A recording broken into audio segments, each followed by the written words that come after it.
அதேபோல் நம்முடைய ஆட்சி காலத்தில் எல்கேஜி யூகேஜி வகுப்பறைகள் நாம் கொண்டு வந்தோம். அதையும் இந்த ஆட்சி காலத்திலே நிறுத்தப்பட்டிருக்கிறது.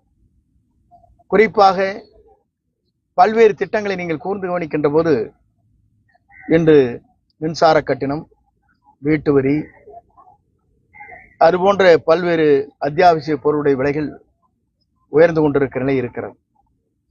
சட்ட ஒழுங்கு தமிழ்நாட்டில் சரியான முறையிலே சீர் செய்து கொண்டிருக்க வேண்டும் என்று நாங்கள் வேண்டுகோள் வைத்தாலும் கூட அதை இன்று வரையிலும் சட்ட ஒழுங்கு சரியான முறையிலே இல்லை என்ற கருத்துக்கள் மக்களிடத்திலே நிலையில் வருகிறது. இதையெல்லாம் தடுக்கின்ற வகையிலே தான் இந்த தெருமுனை கூட்டம் இங்கே கூட்டப்பட்டிருக்கிறது. இன்று திராவிட முன்னேற்ற கழகம் 2,17,00,000 பேர்களுக்கு தலா 1000 வழங்குகிறார்கள் 5ஆம் தேதி என்று. நாம் வெற்றி பெற்றிருந்தால், அதிமுக வெற்றி பெற்றிருந்தால் 1500 அவர்களுக்கு கிடைத்திருக்கும். அதிமுக வெற்றி பெற்றிருந்தால் 6 சிலிண்டரும் அவர்களுக்கு கிடைத்திருக்கும்.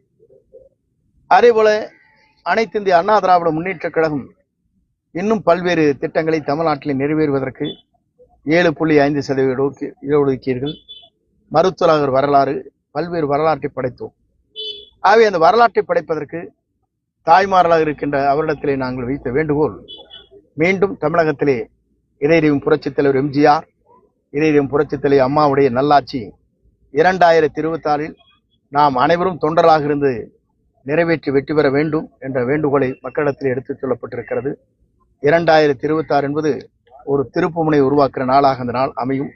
அதற்காகத்தான் இந்த தெருமுனை கூட்டம் இங்கே கூட்டப்பட்டிருக்கிறது என்பதை மகிழ்ச்சியோடு தெரிவித்துக் கொள்கிறேன். நன்றி, வணக்கம்.